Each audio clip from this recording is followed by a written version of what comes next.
আসসালামু আলাইকুম। সবাইকে স্বাগত জানাচ্ছি আমি নাইম ফাথম মুবিন। শুরুতে সংবাদ শিরোনাম। বাংলাদেশের সর্বশেষ গুরুত্বপূর্ণ আপডেট সংবাদে আপনাকে স্বাগত। শুরুতেই সংবাদ শিরোনাম, পরে বিস্তারিত। প্রথমেই জানাবো আমাদের হাতে থাকা সর্বশেষ গুরুত্বপূর্ণ সবথেকে তাজা আপডেট সংবাদ। রাজধানীতে দিনে দুপুরে শীর্ষ সন্ত্রাসীকে গুলি করে হত্যা।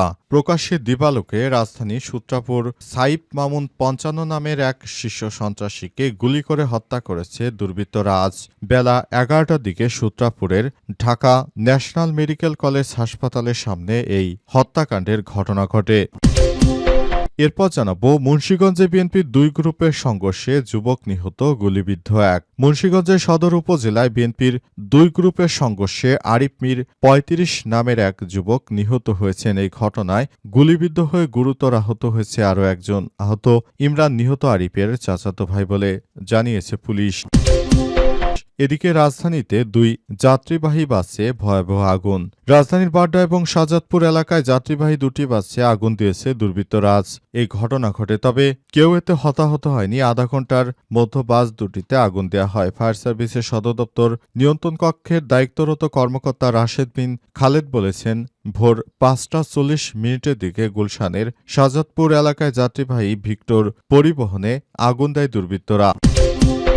জানাবো আওয়ামী লীগ বিক্ষোভের চেষ্টা করলে আইনের সর্বোচ্চ শক্তি প্রয়োগ করা হবে বললেন প্রেস সচিব। অন্তর্বর্তীকালীন সরকারের প্রধান উপদেষ্টা প্রেস সচিব শফিকুল আলম বলেছেন, আওয়ামী লীগ যদি দেশের মধ্যে বিশৃঙ্খল পরিস্থিতি তৈরি করতে চায় তাহলে সর্বোচ্চ শাস্তিমূলক ব্যবস্থা গ্রহণ করা হবে, আইনের সর্বোচ্চ প্রয়োগ করা হবে। বিগত সময়ে আওয়ামী লীগ যে লগি বৈঠা রাজনীতি করেছিল সেখানে জামাতের অসংখ্য নেতাকর্মীকে হত্যা করে সন্ত্রাসীরা রাজপথ দখলে নিয়ে ছিল, সেটি আর বাংলাদেশে হবে না। বাংলাদেশটাকে নতুন করে সাজাতে চাই। সেজন্য আমরা দায়িত্বশীলভাবে ক্ষমতা হস্তান্তরের প্রক্রিয়াটি করার জন্য নির্বাচন দিতে চাই। তবে কোনো ধরনের সন্ত্রাসী কর্মকাণ্ড হলে আমরা বরদাস্ত করব না। এবং সর্বশেষ জানাবো, হঠাৎ কুয়েতের ৯টি বিমানের জরুরি অবতরণ। কুয়েতের আকাশে ঘন কুয়াশার কারণে দেশটির ৯টি বিমান ইরাকের বসরা আন্তর্জাতিক বিমানবন্দরে জরুরি অবতরণ করতে বাধ্য হয়েছে আজ। ইরাকের বিমানবন্দর কর্তৃপক্ষ জানায়, নিরাপদে এবং কোনো দুর্ঘটনা ছাড়াই অবতরণ করেছে সব বিমান।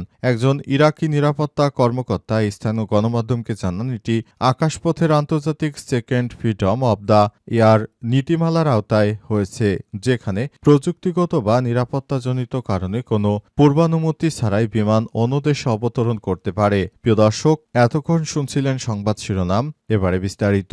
তবে তার আগে বন্ধুরা অনুরোধ থাকবে এই সংবাদটিতে একটি লাইক দিন।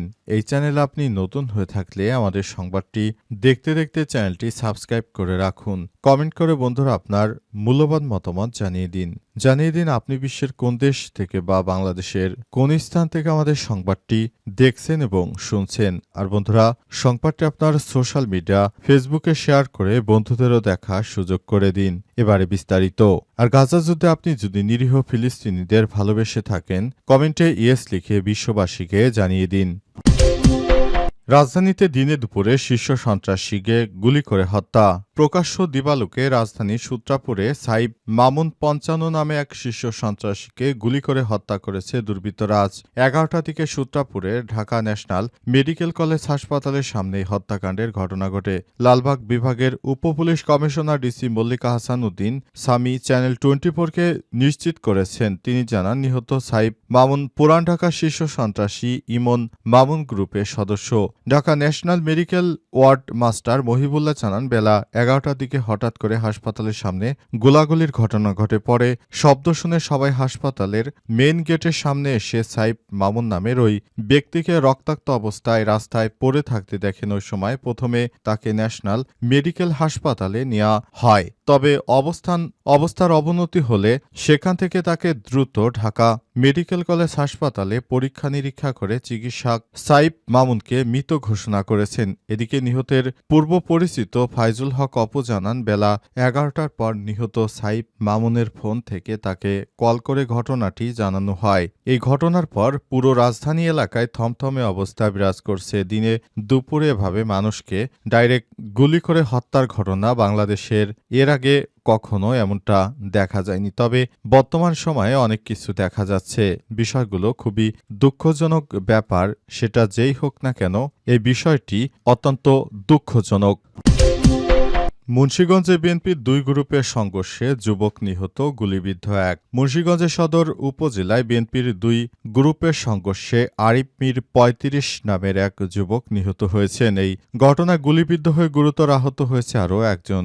আহত ইমরান নিহত আরিফের চাচাতো ভাই বলে জানিয়েছে পুলিশ। আজ ভোর 6:30টার দিকে মোল্লাকান্দি ইউনিয়নের চর ডুমুরিয়া গ্রামে এই ঘটনা ঘটে। নিহতের স্বজন ও স্থানীয় প্রত্যক্ষদর্শীরা জানিয়েছে, ঘটনায় আধিপত্য বিস্তার নিয়ে জেলা বিএনপির আহ্বায়ক কমিটির সদস্য আতিক মল্লিক ও মোল্লাকান্দি ইউনিয়ন বিএনপির সভাপতি ওহিদ মোল্লার অনুসারী শাহ কামাল গ্রুপের সঙ্গে একই এলাকার ইউনিয়ন বিএনপির সাবেক সহ-সভাপতি আওলাদ হোসেনের অনুসারী নিহত আরিফ গ্রুপের সঙ্গে দীর্ঘদিনের বিরোধ চলছিল। সেই বিরোধের জের ধরে সোমবার নিহত আরিফ ও ইমরান ঘুম থেকে উঠে তাদের বাড়ির সামনে গেলে শাহ কামালের নেতৃত্বে একদল তাদের উপর অতর্কিত হামলা চালায় ও গুলিবর্ষণ করে। এতে আরিফ ও ইমরান গুলিবিদ্ধ হয়। এ সময় স্থানীয়রা তাদেরকে উদ্ধার করে মুন্সিগঞ্জ জেনারেল হাসপাতালে ভর্তি করে। তার মৃত্যুর ঘটনায় পুরো এলাকায় শোকে স্তব্ধ হয়ে গেছে।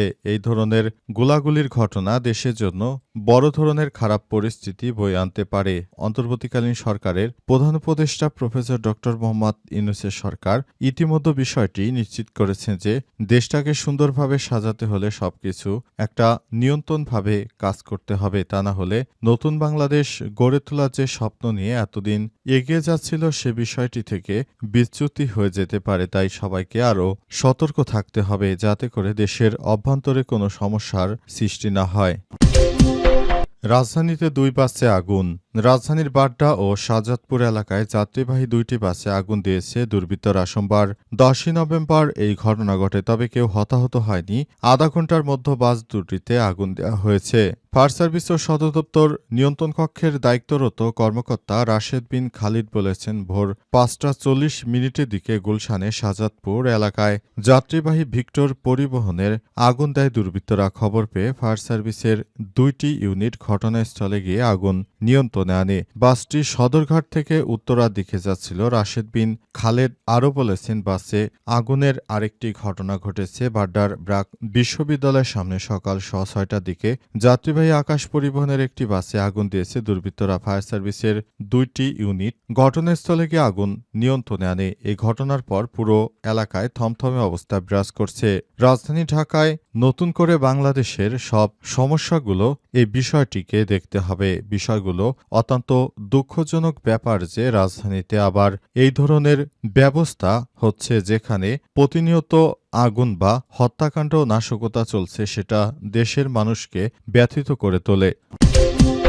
আওয়ামী লীগ বিক্ষোভের চেষ্টা করলে আইনের সর্বোচ্চ শক্তি প্রয়োগ করা হবে বললেন প্রেস সচিব। প্রধান উপদেষ্টা প্রেস সচিব শফিকুল আলম জানিয়েছেন, কার্যক্রম নিষিদ্ধ আওয়ামী লীগ এবং তার সমর্থকরা কোনো ধরনের বিক্ষোভ বিশৃঙ্খলার চেষ্টা করলে আইনের সর্বোচ্চ শক্তি প্রয়োগ করা হবে। আজ নিজের ভেরিফাইড ফেসবুকে দেয়া এক পোস্টে তিনি এসব কথা লিখেন। পোস্টে শফিকুল আলম বলেছেন, গণহত্যাকারী নেত্রী ও তার দল আওয়ামী লীগ হয়তো ভাবছে এটি আবার 2006 সালের 28শে অক্টোবরের মতো সময়। তারা মনে করছে দুপুরবেলা ডজন খানেক মানুষ হত্যা করে হাজার হাজার সন্ত্রাসীকে ঢাকার কেন্দ্রে পাঠিয়ে রাস্তাগুলো দখল করবে। দুঃখিত, এখন এটি নতুন বাংলাদেশ।